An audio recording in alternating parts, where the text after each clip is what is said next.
Hello po mga kababayan, si Dante Maravillas, Bicolano vlogger, broadcast journalist from Albay. Hindi na po napigil si Ping Lacson. Nag-submit na talaga ng resignation. Kani-kanina lang. Yan o, breaking. 3 hours ago, Senate President Vicente Soto III receives Senator Ping Lacson's resignation letter from chairmanship of the Blue Ribbon panel. Ito yung naging resignation po ni Ping Lacson. Sabi po ni Ping Lacson, as an elected senator of the Philippines, I have always maintained that I serve at the pleasure of the Filipino people. Whereas all Senate committee chairpersons are elected in plenary primarily by the majority bloc, thereby making my chairmanship of the Blue Ribbon contingent upon the confidence and pleasure of my fellow senators. Baka ibinargain mga kababayan si Ping Lacson sa minority kasi kaysa naman pati si Tito Sen mga kababayan madamay mapalitan as Senate President kung hindi magsasakripisyo si Ping Lacson malamang ganon may deal pag hindi mo anya yan na tinanggal si Ping Lacson na nadadamay na yung lahat daw may insertion. Ikodita ka namin so mamili ka. Baka ganun po. Ito, haka-haka ko man lang po. So, trinade mga kababayan yung posisyon ni Ping Lacson, sinakripisyo. Diba? Kasi kahit yung sa majority po, may mga sabit. Sabi ni Ping Lacson kasi, almost all anya, sabit sa insertion. Yung 19 Congress. Pero marami din ang pumipigil sana pa sa resignation sa Blue Ribbon Committee. Isa na doon si Tito Sen at saka si Kiko Pangilinan. Ito yung naging post kanina ni Kiko Pangilinan. I hope Senator Ping Lacson will reconsider his decision to resign as chairman of the Blue Ribbon Committee. My sense anya was, it is pala. My sense was and is that while there were a number of our colleagues in the majority bloc who disagreed with some earlier public pronouncement made by him, the matter had been threshed out and clarified by him. In a majority caucus held last Wednesday, October 1, no one in the majority bloc sought his replacement as Blue Ribbon Committee Chairman. So, pinipigil sana ni Kiko. Pero hindi na po nagpapigil si Ping Lacson. Nagsubmit na siya ng resignation. Ayan o. Sabi ni Ping, in the course of the current investigation which has implicated some senators in the flood control mess, a number of our colleagues have expressed disappointment with the direction of the Blue Ribbon Committee, which this representation chairs. Furthermore, some senators publicly and secretly pursue the narrative that I am zeroing in on several of my colleagues while purportedly protecting those members of the lower house perceived to be the principal actors in the budget anomalies related to the substandard and ghost flood control projects. Ang gusto kasi ng ilang mga senador, lalo yung mga sabit, ang idiin po si Martin Romualdez. At yung iba pang mga congressmen, yun dapat malinis yung Senado. Iyang dungis-dungis na po ng Senado. Ayan. Napag-initan si Ping Lacson, nag-resign na lang siya. Kasi, tigian niya, kayo na. Pero sabi ni Ping, hindi man siya mapipigilan. Kahit hindi siya chairman ng committee on Blue Ribbon Committee, itutuloy pa rin niya ang kanyang kursada. Kaya sabi ni Ping sa kanyang resignation, nothing could be further from the truth. This narrative is categorically false. These representations are being floated mostly by critics opposed to our efforts to get to the bottom of the flood control anomalies. We go where the evidence lead us, not by the noise coming from the highly partisan political persuasions. To all my colleagues, let me reiterate, there are no political considerations in all of my actions related to my handling of the committee hearings and other related activities. Truth is, I do not need to amass political capital, much less at the expense of anybody because I entertain no further political plans after my term ends in 2031. Having said all that, I hereby tender my resignation as the chairman of the Committee on Accountability of Public Officers and Investigation, otherwise known as the Blue Ribbon Committee. Tuwang-tuwa niyan yung mga sabit na senador. Bakang pumalit yung kakampi nila. Ang investigasyon, ang objective niyan para i-whitewash. Di ba? Mga kababayan, nakakalungkot. Pag ganon, ang intensyon i-whitewash at gamitin na political weapon para idiin kung gusto nilang idiin at sila malinis ang pangalan kahit na naliligo sa putikan dahil sa baha kasi palpak yung flood control. Kung hindi palpak, guni-guni. Di ba? Kanina po nagpa-press con si Tito Sen, pakinggan natin yung porsyon ng kanyang press con. Pati daw siya, pinipigil niya sana. Kaya lang nag-submit na si Ping Lacson ng resignation. To restore the trust of the public daw, SP, sa gitna ng mga issues ng corruption. Well, first of all, and I have vowed already, we will make sure that the budget process, as far as the Senate is concerned, will be transparent and accountable. Everything will be done through the eyes or within the purview of the people, no, of the public. So that's one. No? And then hopefully the ICI can open to the public its deliberations. No? That's another. And the most important of all is that the judiciary act well. In other words, may mga ma-prosecute, may mga makulong, at may ma-find guilty yung mga guilty.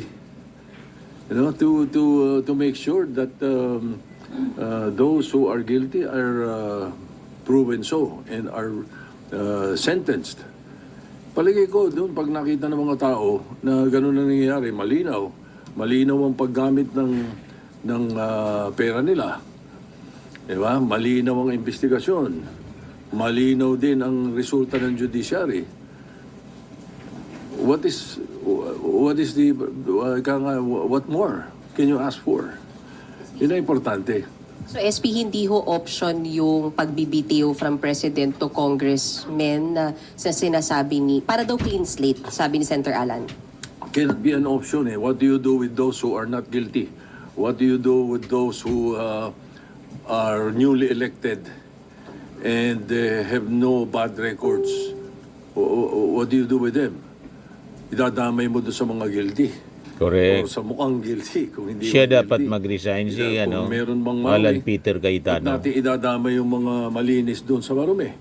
So I don't know, it's very far-fetched as far as I'm concerned. It's we will be entering something like uncertainty and Correct. chaos in the political world pagka ganun.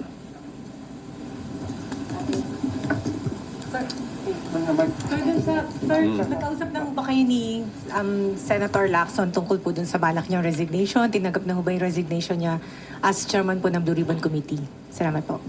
Hindi, nagkausap kami kagabi. Wala pa kami tinatanggap. Wala pa naman siyang Mayroon na pinapadala ngayon. sulat or I think he wants to do that Sabi ni Tito personally. Sen, na-receive na Nagkausap niya. kami kagabi. And Ito na yung latest. Soto receives Lacson's Blue Ribbon resignation letter. you know, Senator Lacson is frustrated. He's not stressed. Sanay sa stress yun eh. Yeah, pero ang nakikita niya, frustrated because nag-hearing siya, may umaangal. Bakit nag-hearing? Alam na. Pag hindi siya nag-hearing, may umaangal. Ba't hindi nag-hearing? Ano ba talaga? Si Diba? Marcoleta ang So, kontrabida po. And then I think the way he ran the The Blue Ribbon minority Committee senators hearings were ang kontrabida. very good. So siguro The man is frustrated.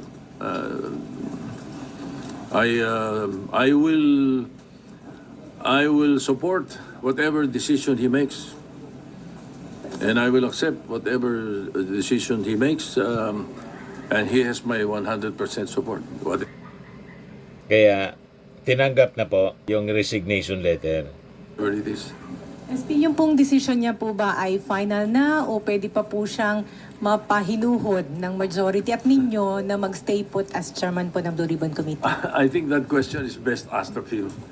I cannot answer for him. Pero sir, anong sense ng majority? We can only hope for the best. Opo, pero sir, ano po ang sentiment, sir, ng majority bloc? Sabi niyo po you're in touch with them. Ano po ang sinabi nila? Gusto ho ba nilang manatili si Senator Lacson o gusto nilang mapalitan? Karamihan, hindi naman ko komentaryo iba pa, pero yung karamihan ay sinasabing nila na baka pwede pa makausap si Senator Lacson. Para po. To stay. Kasama ba yung sila pag-usapan niya? Sinabi niyo po ba sa kanya to reconsider this decision? Hindi, because I was checking on our WhatsApp group, after Senator Lacson and I talked already. It was late in the evening. Last night. Sir, Sir, meron po kasi mga nagko-comment na kaya raw po aalis si Senator Ping is para hindi na ma-unstabilize yung po, ma-destabilize yung pong Senate leadership na meron daw pong namumungko, parang siya na lang daw yung sacrifice dahil maraming hindi masaya daw dun sa pagpapatakbo niya ng Blue Ribbon.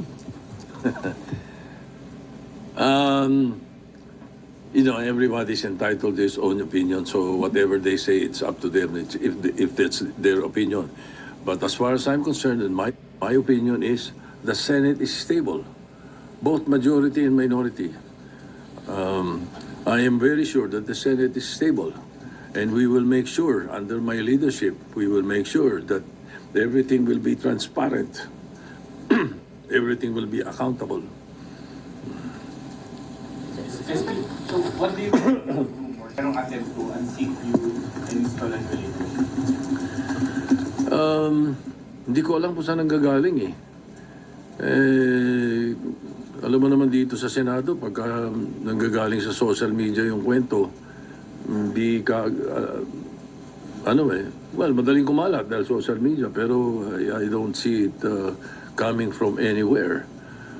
In fact, the other day, nagkausap kami ni Senator Alan at nababanggit na rin yan Sabi niya nga, siya mismo nagsabi sa akin, wala naman akong kinakausap kahit sino sabi rin niya. Anything, sir? Naniwala ka doon? Yeah, I believe him. Sir, yung pong napag-usapan ninyo sa majority regarding to sa leadership po, nag-loyalty check ba kayo or sila mismo kinausap kayo after hearing the story na sa inyo pa rin yung suporta po nila? Nagkakausap-usap naman kami. Pagka mayroong mga lumilitaw na ganyan, I get messages from some of them saying na, ano ba yan, we should listen to that, mga ganun-ganun. Yeah, no need for a loyalty check. How confident are you, SP, that the majority still... How confident are you, SP, that the majority bloc still supports your Senate presidency? I'm quite confident. But as usual, any senator who is elected into the leadership only serve at the pleasure of your colleagues, of your peers. So we always leave it at that. But as far as I'm concerned, and as far as I know now, I'm quite confident that we are stable and the leadership of the Senate is well in place. May interviews kay Senator JV na parang may lumabas na mga reports na may balak siyang kumala sa majority. May ganun ho bang na sabi po sa inyo? Paulit-ulit si JB, sinasabi niya na nung araw pa yan, rehash daw yan Fake news pala yun? He was interviewed and quoted that, I think about more than 2 weeks ago, when the issue of the interview of Senator Lacson mentioned about certain insertions of some senators or almost all like that. Parang ganun yung grabe. That was the reaction of Senator JV the following day. But after that, when I explained what insertions and amendments are and how it is really placed in the budget, At yun yung mga nabanggit na yun ay karamihan naman yung amendments.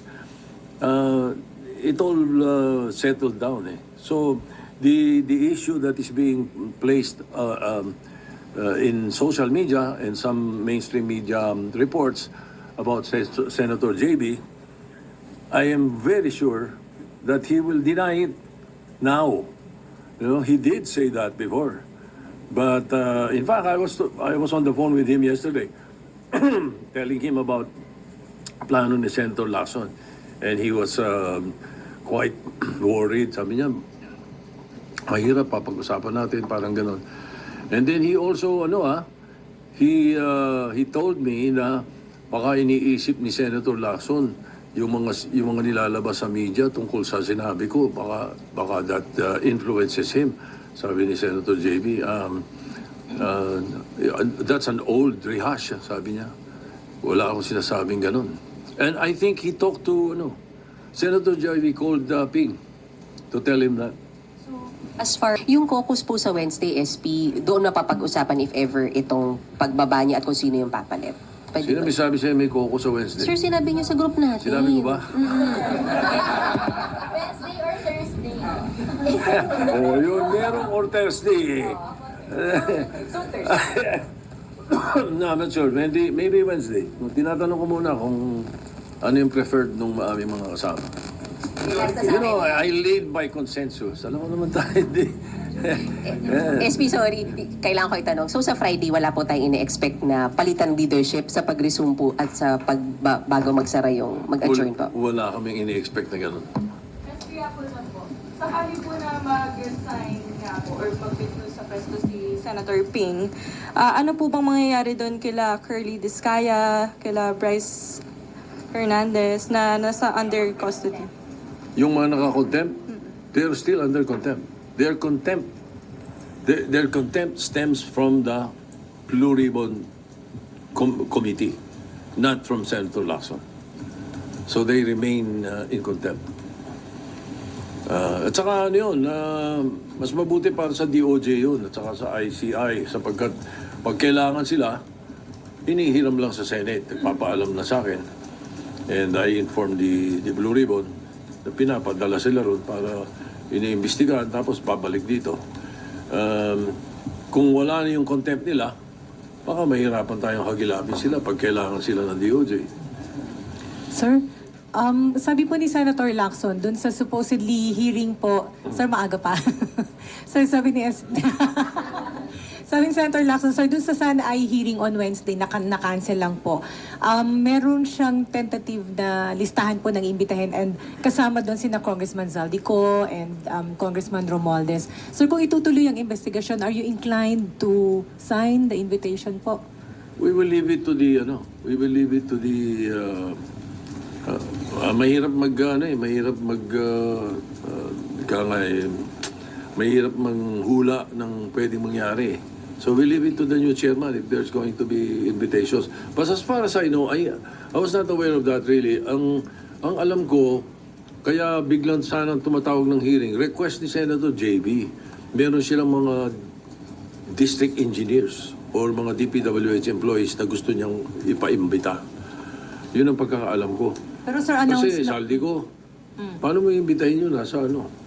Yung nga, sir, pag hindi po na-serve yung invitation, sir, that would be followed by, with the subpoena and Usually, arrest. kung medyo, usually, invitation. Pag hindi inono ni invitation, show cause, order. Maganda explanation, wala ka magagawa. Hindi maganda explanation or hindi natin gusto yung explanation, then subpoena kasunod. Pero sir, announce na po rin ni Senator Lacson last week, sir, na iimbitahin po sina Congressman Zaldico and Congressman Romualdez.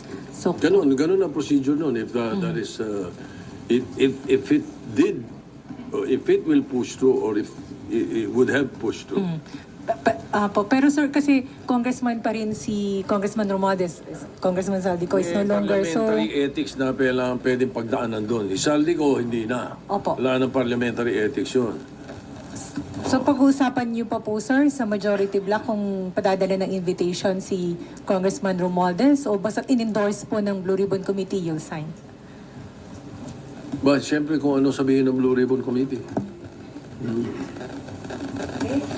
Okay.